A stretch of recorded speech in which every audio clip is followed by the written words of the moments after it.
Hey everybody, hope y'all are doing good out there. I really hope that you can hear me because I'm trying the mic and I'm on my headphones, but I'm actually outside a restaurant waiting for my to-go food so I can get back to the retreat. So I don't have very much time.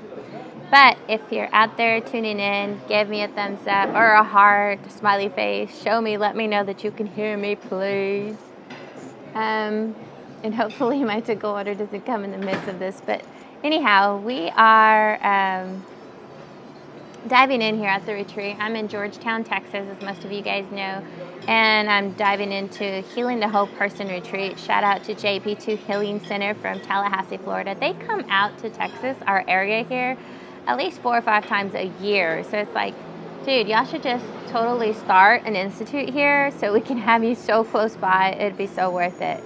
So hopefully you guys can enjoy what we've been receiving, and the fruit that we've begun to bear is going to be now shared with you guys. So we're talking about fear.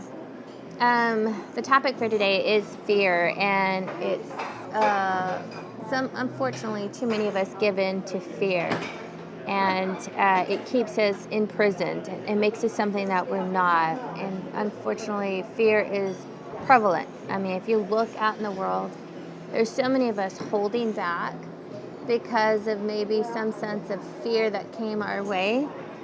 And from this fear, it just keeps us enslaved because of so much that has happened in our lives, or we've not allowed to move on.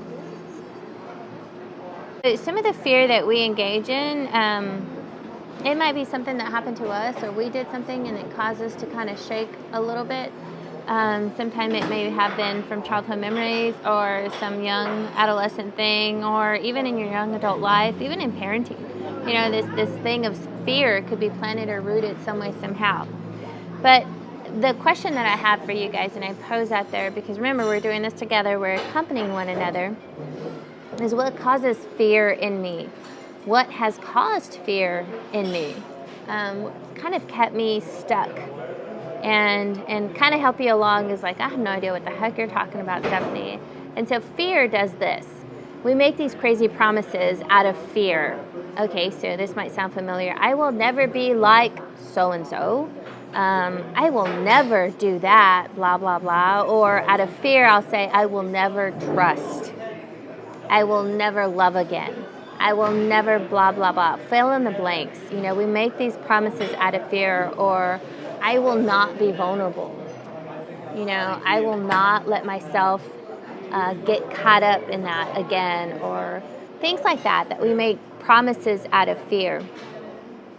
And unfortunately, when we act like this, when we say these things, when we make these promises, we act crazy. We act out of it. So if we make those promises, or we say that out loud, then we get stuck in the hardness of our hearts. We become something we're not. So because of fear, I don't trust.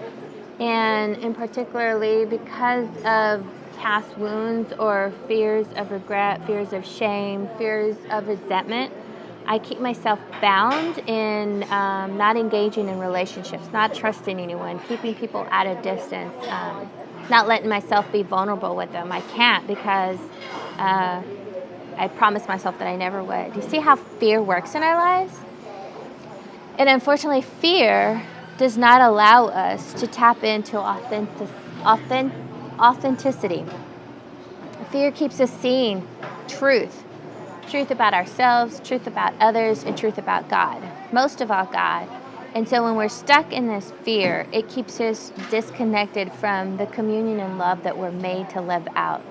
So I love this quote that was shared on this retreat this weekend, and it's from St. Julian of Norwich. He talks about, when God sees our sin, he sees our pain. When God sees our sin, he sees our pain, our suffering. That's all he's focused on. He's not focused on the sin. He's focused on our suffering. He's focused on our pain. He's focused on our hurt, our brokenness. And God's heart is so full of love for us here in that suffering. He loves each and every single one of us as we are where we are. And I just think we need to hear this more often because we don't get a good idea of what we're missing out on when we're stuck in fear. And so hopefully that's encouraging to you guys out there. One great hope that I'm hanging on to this entire weekend is this awesome scripture from, of course, Isaiah 139. And somewhere in there, I think it's between 1 and 16. But he talks about, Lord, he says, Lord, you have probed me and you know me. Lord, you have probed me and you know me. That is so true. He so knows us. You understand my thoughts.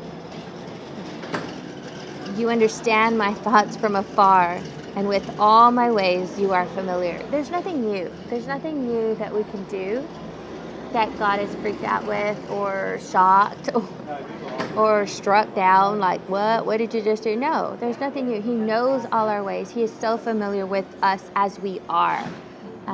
Even in those places where no one else knows, no one else sees, no one else understands, we believe no one else understands, He knows us. So Isaiah 139 is that scripture that asks for you to just reflect, sit and reflect and receive.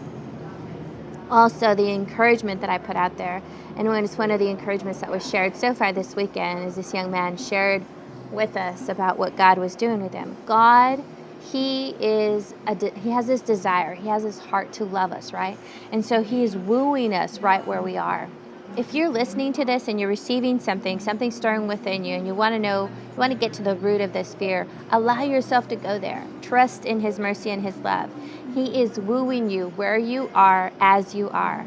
And in the famous words of Pope John Paul II, which is the most quoted scripture in the Bible, is be not afraid.